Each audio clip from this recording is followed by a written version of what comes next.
Hello, I'm Gaynor. I'm going to do a coloured pencil picture of crabapples. This is the picture that we will be completing in various stages. During this time I will be using various types of coloured pencil, and I'll be using hot pressed paper. In this case I'm using Fabriano Classico. I use a glove to help me keep the fat off the paper. That is something that I find very useful. I also cover my paper with other paper so that I don't smudge it. But I will be explaining all this to you while I'm doing the demonstration. So I hope you enjoy it. I'm going to show you how to use coloured pencil, or at least how I use coloured pencil. This is a pencil that is pretty worn out. There's only a tiny bit left. I've got it attached to another pencil. I use a rotary sharpener to get a very sharp point. This is how sharp it needs to be. I can get it even sharper by just rubbing the side of it a little bit. And this is how I get detail. If I use the pencil on the side, then I get a thicker line. If I use it like that, I can get a slightly finer line. When I'm filling colour, I want to do it as gently as possible by just doing small circles and making the colour as even as possible, turning the pencil round as I'm going. And then I put layer upon layer on top of that. And you see I'm doing it close up to an edge that I've defined. Oh, there I've gone over the edge. But I can clear that up later very carefully, but try to avoid doing anything like that. That's a definite no-no.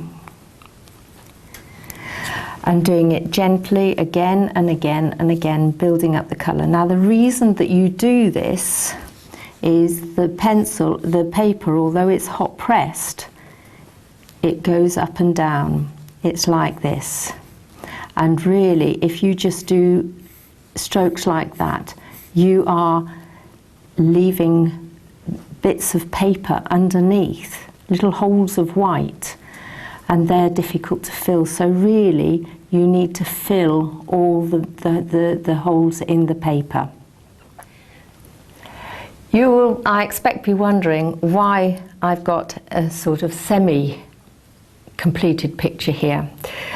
Coloured pencil does take a long time, as does watercolour if you do it very carefully. Neither is easier than the other. But what I have done to make things just a little easier is I've done some of the picture first so that I can just concentrate on certain areas for you.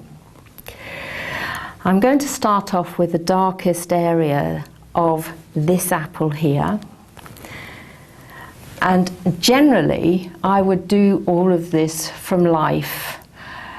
As it is, I'm doing it from the finished paper. But this is the apple that I would normally use, and I would normally take everything from this apple, or the original sketches that I have. Anyway, I'm starting off with a Faber-Castell pencil, which is dark sepia 175, and I'm doing it on the absolute darkest area of the pencil. As you see, I'm covering the paper where I'm not painting, and I've also got my rough paper by the side of me so that I can try the pencils, I can make them sharper and everything else.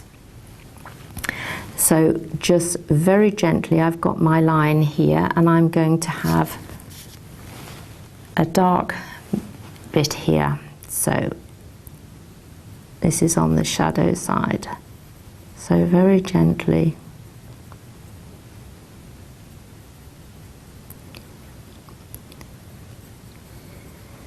And as you see, I'm doing it lighter as I go out. here I'm leaving a little bit more for the reflected light.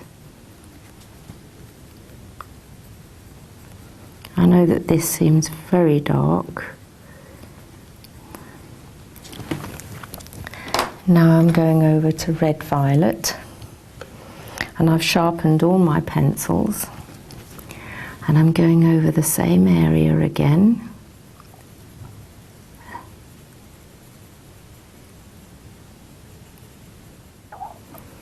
Normally I would be doing this from the apples themselves, but they are unfortunately not ripe just yet.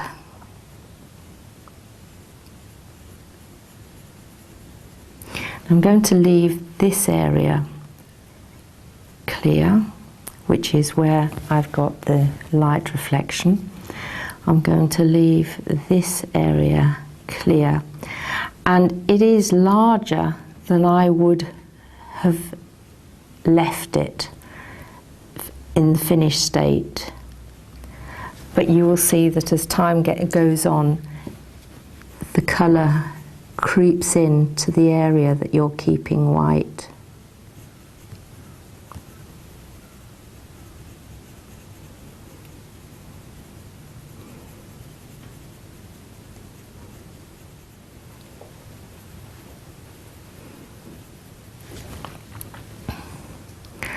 When I start a picture, I generally photograph it, or photograph the thing that I'm going to paint from. Not necessarily to copy it, but to have a reference, because obviously as we're painting living things, they do change and they do die. And I've then got a reference to go back to.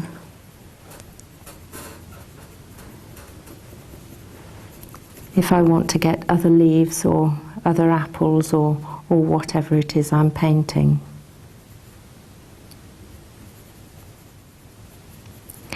Another thing to remember is that we're doing it very lightly. The touch has to be very light. If we do it too heavily, then we won't be able to put any layers of colour on.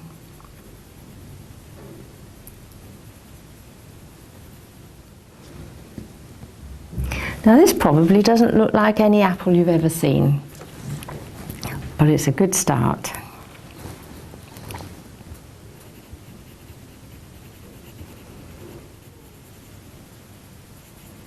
See, the colour is gradually getting slightly deeper. And there are some areas where I put on more colour than others. See how dark it looks.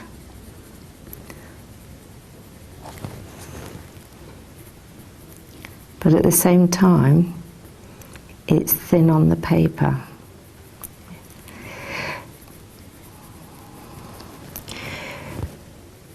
There's no point in trying to, if you're trying to get a colour darker, there is no point in trying to push hard, because you will never get the colour on the paper darker than the colour that you've got in your pencil lead, as it were.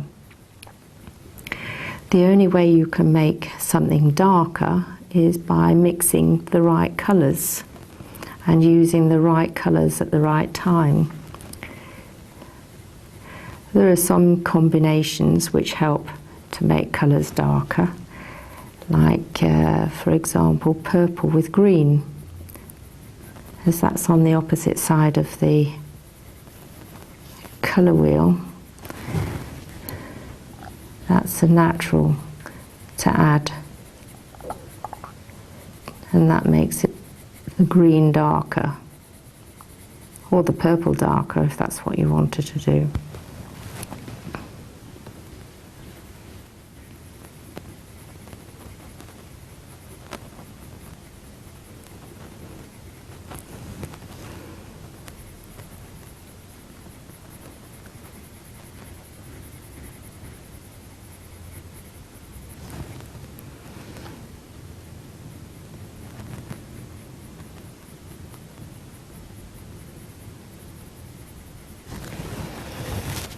I'm going to make this just slightly sharper.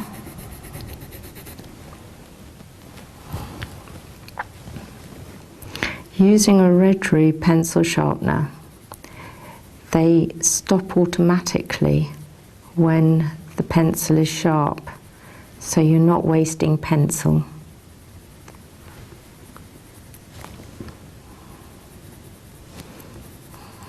That's what I'm always concerned about, wasting too much pencil so that you're forever having to buy new pencils.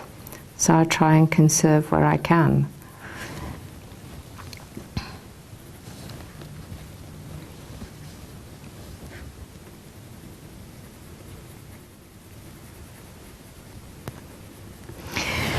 In actual fact, there is something that I would like to make just slightly lighter there, because as you see, I've got a lighter bit just there. And so all I need to do is my putty rubber and just gently put it on there. Then I can lift it out. Now if I'd done it too hard, I wouldn't have been able to lift it out. And you see, I then mix colour back into the putty rubber and I can continue using it. So if I want to soften up an edge, then I can do that.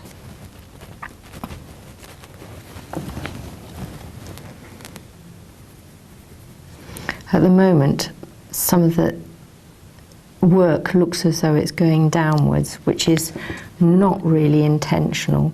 I'd like it to come over that way so that it reflects the shape of the apple.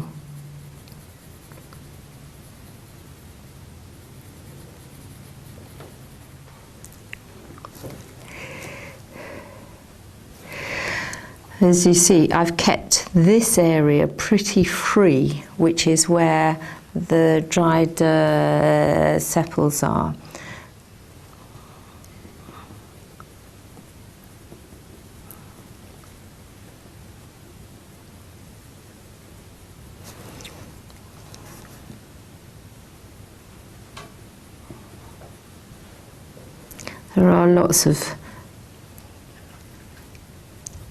There is a lot of repetition here.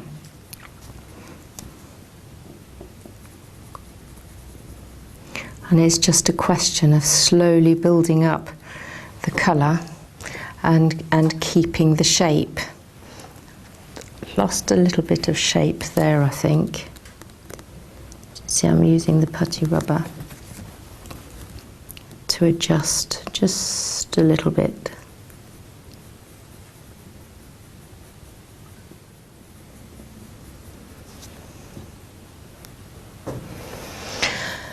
And then I go on to my next colour, which is deep red 223. And then you start beginning to see the light. Actually, before I do that, I'm going to use cream to just lighten a little bit of the area here so that it brings the sun into it a little bit. In actual fact, these crab apples, it was only on the surface that the surface side facing the sun, that they were a deep, deep red. On the surface away from the sun or away from the light, they in fact were quite reddy yellow.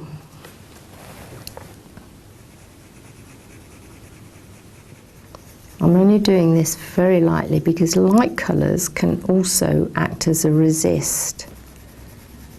That means that they can be difficult to put darker colours on top of them. As you see it on top of the red, it changes the red.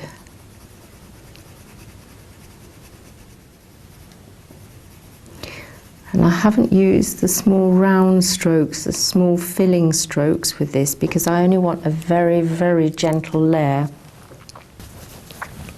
Now I'm going to use the deep red 223, again Faber-Castell.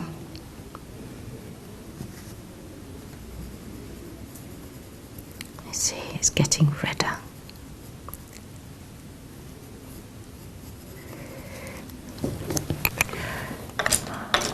Don't blow dust off.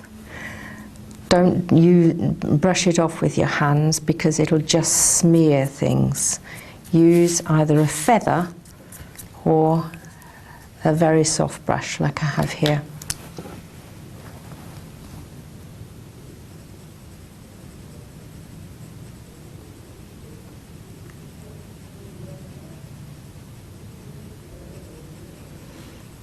See, I've got it, keeping it light around the edge there.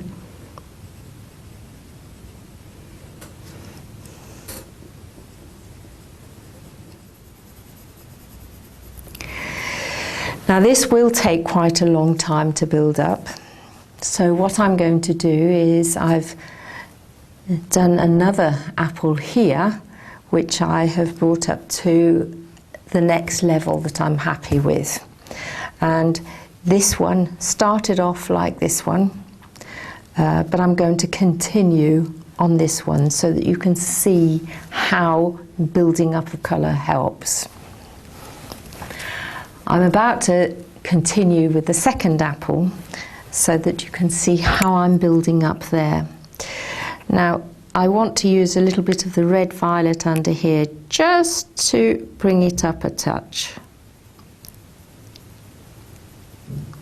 And again I'm continuing with the light, with the small circles into the green of the leaf. Now there's something very interesting here because I talked about reflected light here, or at least I didn't explain what it was, but there is generally in the depths of a group of things you will see reflected light. It's just slightly lighter round the edge, just like here and just like here, even though it's on the shadow side. It's not in the full glare of the light, but it is reflected from the other element that it's against.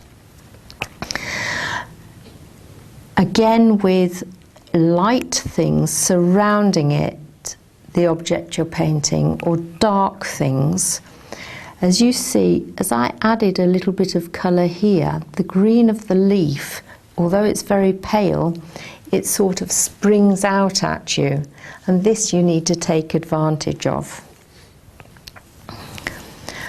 But I'm going to deep red here to continue the painting and bringing it up to the dark was of course the shadow cast by this leaf here.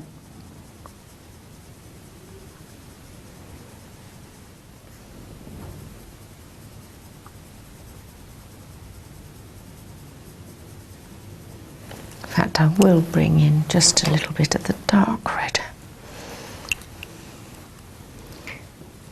just to help a little bit here. If you remember, I said you can't paint anything darker than the pencil that you're using. I just want to get it just slightly dark around here, and I won't do that with a deep red, but I will gently with the dark red.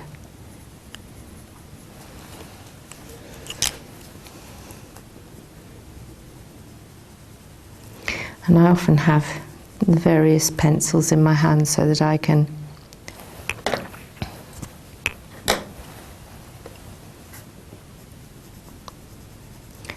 interchange as I go along. Although I've tried to do some of the apples exactly the same and the leaves, it is impossible because I try to paint things from natural life, and although I might have started off with one leaf or apple, by the time I finished the composition then I'm probably using another one. So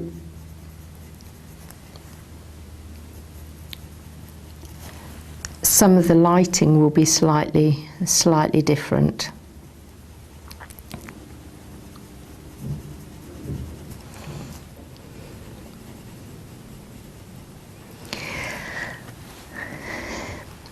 Coloured pencil and botanical art.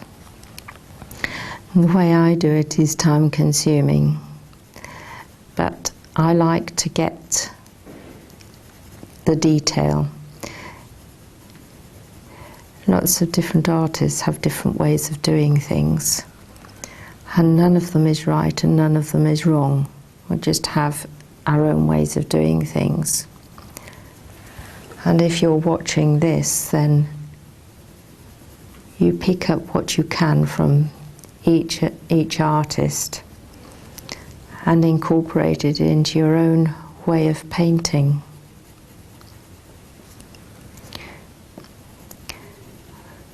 But layering on this apple will help you to start off if you've never done it before, but will also help you if you are an experienced coloured pencil artist.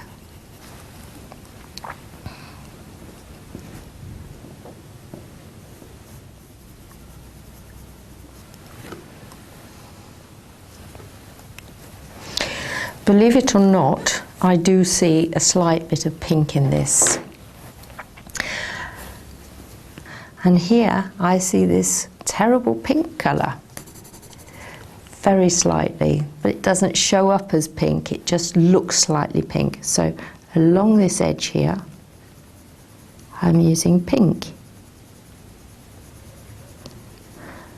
And you see how it blends in? And I'm bringing it over here as well.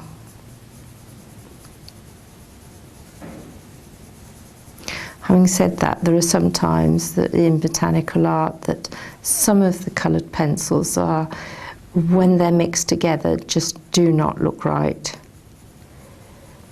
Some of the bluey greens do not look right on leaves. I'm not going to use much pink. There was just a little bit here, but I think as well. It's only a hint of a tint here and there, maybe on the bottom area here. There.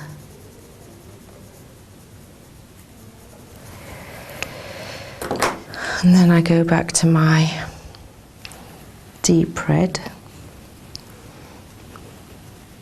You see it's building up quite nicely.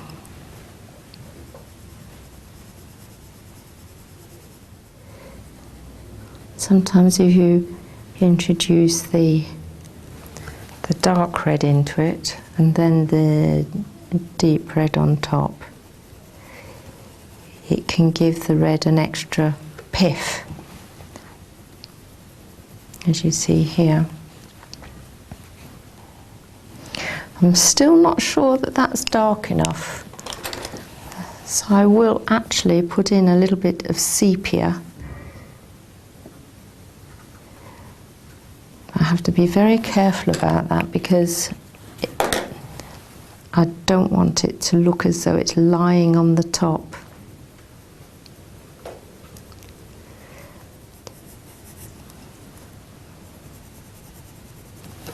Going to introduce yet another red, which is pale geranium, late number 121.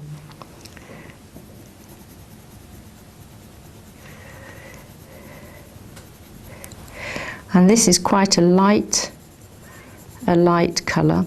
It's not very yellowy, and I need to be introducing a yellowy colour, and for that I will be using the cream. But here this is a blemish on the apple, and it's important to highlight blemishes when they appear, as they appear on the apple, because that's part of botanical art. If you try to show the apple as you find it, it is also an indicator of that type of apple. So it's important to show blemishes as well.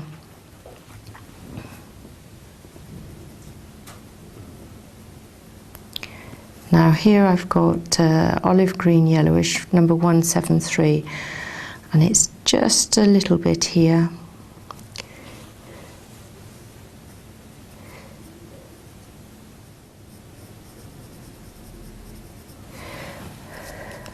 And then that will become an integral part of it. And I've also got another colour here, Naples Yellow 185. And I will introduce that a little bit on here too, on top of that, so that we're highlighting the blemish. But remember that the blemish is also on the light side. So it also has some form. But going back to the geranium lake,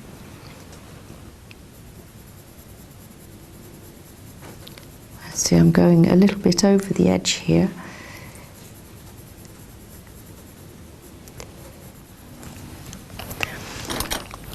And my cream 102.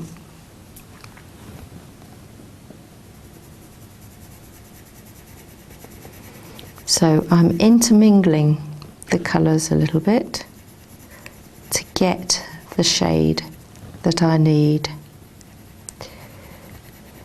And see how the cream, if you do it on top of the red, will actually lighten the red a bit.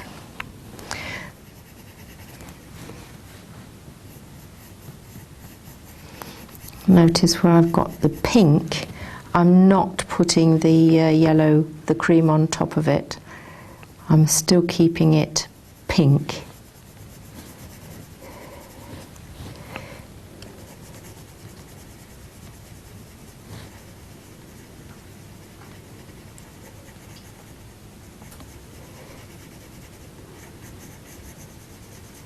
So as I'm adding layer upon layer upon layer, the colour is going more into the paper, and I'm using less tiny circles than I was at the beginning, because by now I have the surface filled up, and so I'm just painting on top of that.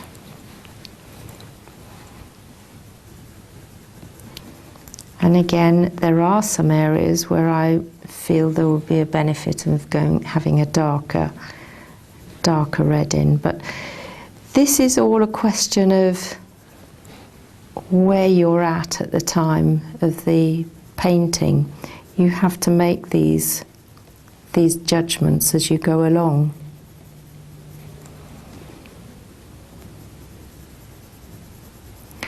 What is the most important thing is, before you start, is to study what it is that you're going to paint. Really, really look at it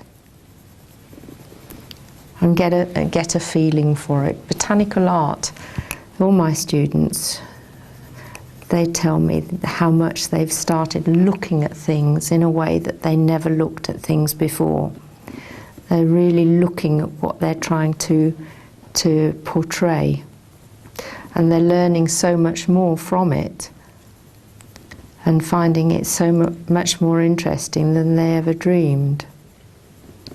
It's not a question of just painting. It's trying to get to know about your subject too.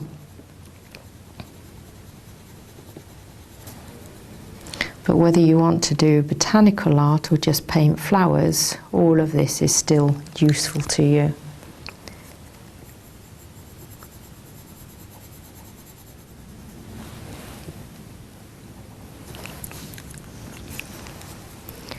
and it's got a form which it didn't have.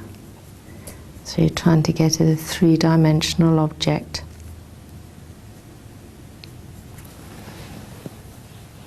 Onto the paper. I will put in a little bit of this Naples yellow.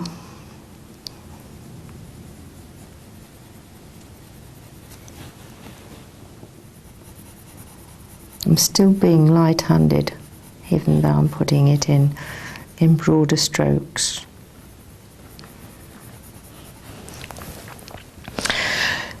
Okay, now then. Now we're on the final stage of this apple.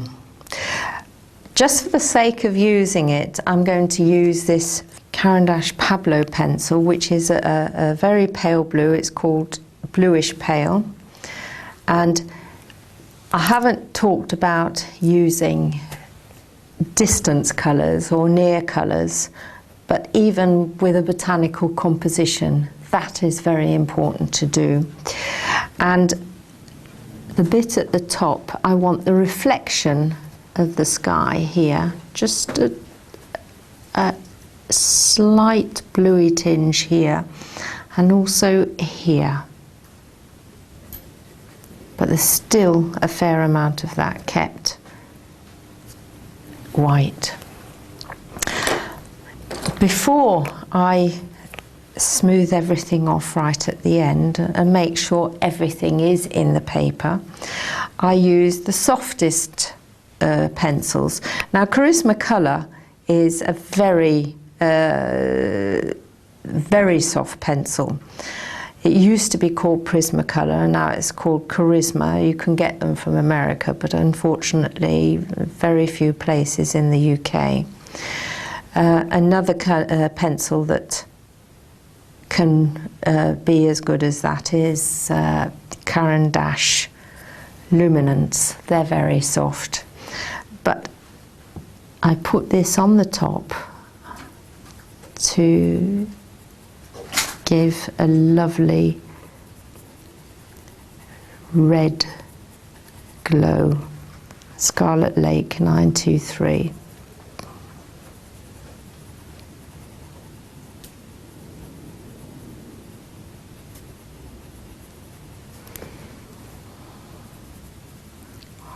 I don't know if you can see how this is making it really beautifully juicy red. I don't want to put a thick layer on top because by now the paper is getting quite full of colour, as it were. Just here.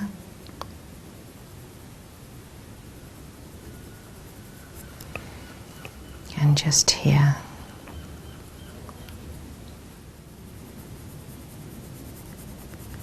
Now, to finish off, to bind it all together, I am using Caran d'Ache Full Blender. This is solid wax, and it also helps, I'm told, as far as light fastness on top. I normally wouldn't do this until the whole picture is finished, but I just want you to see how it helps to get the colour pencil into the paper. I'm not going to do it on the white, but I'm doing it all over otherwise.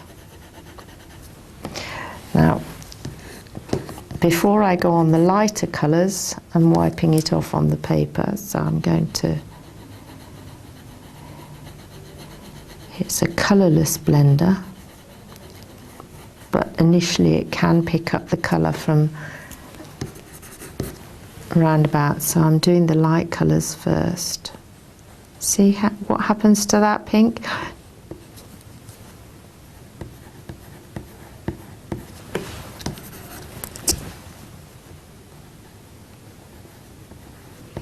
And I'm using it firmly, but I'm not pressing hard.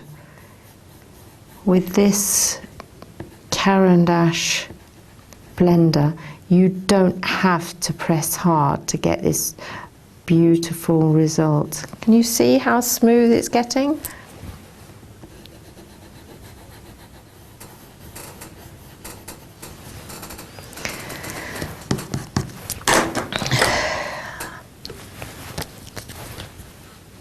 And I then brush away the excess.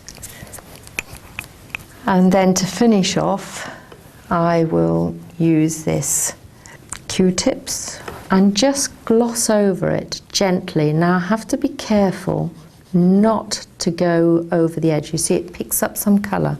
So you don't want to go out onto the paper, otherwise you're going to